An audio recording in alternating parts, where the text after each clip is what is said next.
Man, I'm emotionally and physically drained just watching that fight. I felt like I've gone 12 rounds watching it. It's so up and down and up and down. Look, people who watch my channel and who've been watching it for some time know that if I get a prediction wrong, more often than not, I will come out and give the guy who won the fight credit. And Anthony Joshua does deserve credit for this performance because he beat Dillian Whyte. And Dillian Whyte's a decent fighter. But I'm afraid the credit I can give Anthony Joshua after this fight is pretty limited. I'm just going off my initial post-fight thoughts. I am at a aggrieved party here. I did predict Dillian Whyte to win. There is obviously an element of sour grapes, if you like. But Anthony Joshua did not look good in there. To me, he is a long, long way off world heavyweight title level. A long way off. I thought he came out and did really, really good job in the first round. I thought he won the first round so well. And to be honest, at the end of the first round, and there was that bizarre melee where Joshua seemed to hit Dillian Whyte after the bell. But it was one of them ones that you can kind of pass. He kind of hit him on the bell. Dillian Whyte just went mental. Showed that Dillian Whyte is a true psycho. He hit him massively after the bell, leant over Howard Foster and threw another shot at him. Dillian Whyte was hurt at that point, bit down on his gum seal and kept going. But at the end of that first round, I thought Joshua was, cruising. He boxed really well the first round.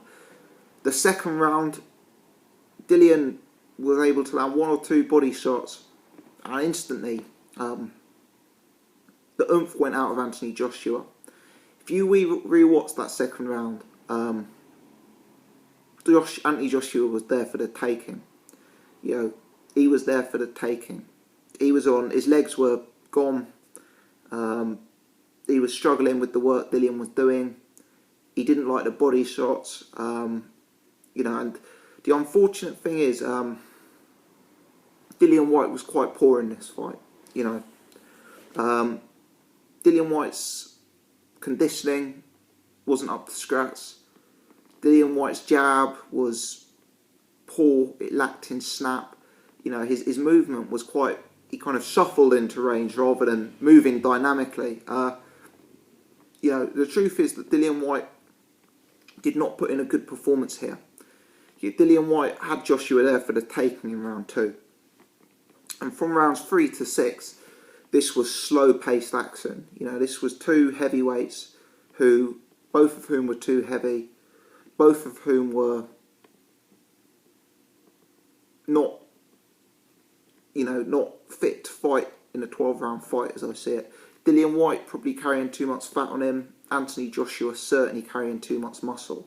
Now don't get me wrong, Joshua outboxed Dillian Whyte in those rounds, but it was low volume stuff. And to be honest, I kind of thought that Dillian Whyte was going to be able to take Anthony Joshua out, because I thought as this fight goes on, Joshua with that build is going to get more and more tired, and Dillian's going to be able to take him out. The difficulty was, because Dillian himself tired so quickly, they both, by the end of the second round, both of these two guys were gone. But because they both tired so quickly, Dillian Whyte couldn't get into range and couldn't land those punches to the body and those sort of hooks that he found effect with early on. Both of these guys, and it was a good fight. It was an entertaining fight. Don't confuse what I'm saying as saying it wasn't entertaining. Technically, both of these guys put in a poor fight. Neither of them had enough stamina. And, for me, I was an Anthony Joshua skeptic before. Having seen this, I'm now convinced Anthony Joshua will not get to top level. And I'm sorry if it sounds like sour grapes. I'm sorry if people don't like what I'm going to say.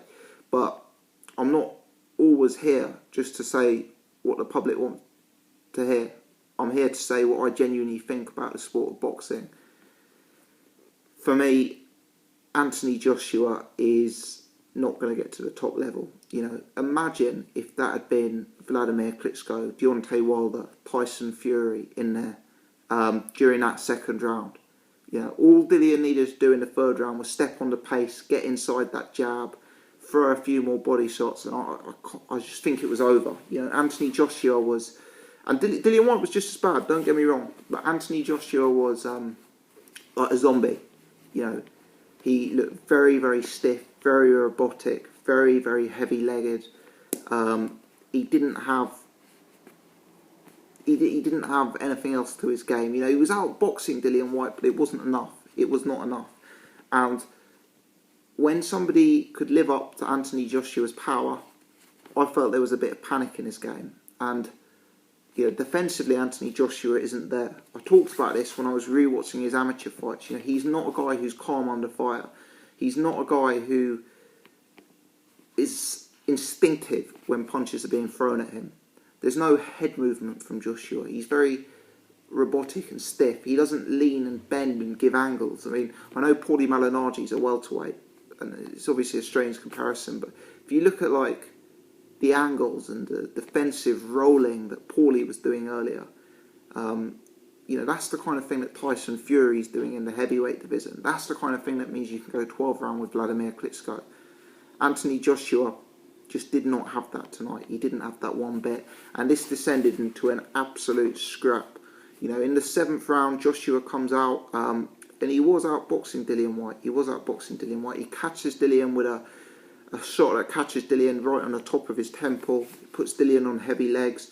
And then Joshua has enough. All that training paid off. He had enough to step on the pedal, put the gas down, and hit Dillian with an uppercut, and it's a big uppercut, big punch, and it knocks Dillian clean out. No problem with the stoppage here whatsoever. Obviously, Dillian would not have made the count anyway, so it's kind of a, by the by. Dillian Whyte, he showed great heart, great chin. He got hit with some big punches there from Joshua. But I do think Dillian Whyte let himself down in this fight. I do. I think Joshua was there for the taking. And I think if Dillian had been slightly more composed, hadn't wasted so much energy, and kind of picked his shots a bit more, I sensed a bit of tentativeness in Dillian. He was kind of sticking the jab out, sticking it out rather than snapping it out. And I just feel if he could have capitalised on that momentum, Joshua was there for the taking. I really do.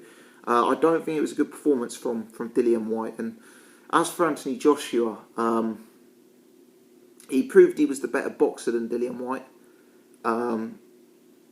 He performed with credit, and he deserves credit for the win. But where does this leave his career? All of this talk about Anthony Joshua taking over the heavyweight division, far, far, far too premature. He said afterwards he might give Dillian Whyte a rematch. So I'm not sure Eddie Hearn will allow that, to be honest. I'm not sure Eddie Hearn will allow that, because it's too dangerous an option. Don't be surprised at all to see the brakes put on Anthony Joshua, and to see him wheeled out against 2 or 3 no-hopers next time out, or certainly a drop in class, because, I've always had questions about him. I've always said, does he have a chin? Does he have stamina? Can he get hit to the body?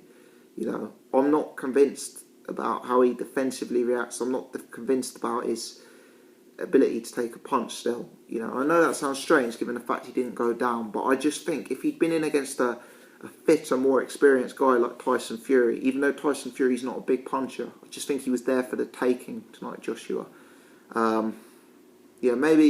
Maybe people will still disagree with me and say I'm mad and say it was a vintage performance, but I thought Whyte was poor, and I thought any top 10 heavyweight in there would have had Joshua out of there tonight.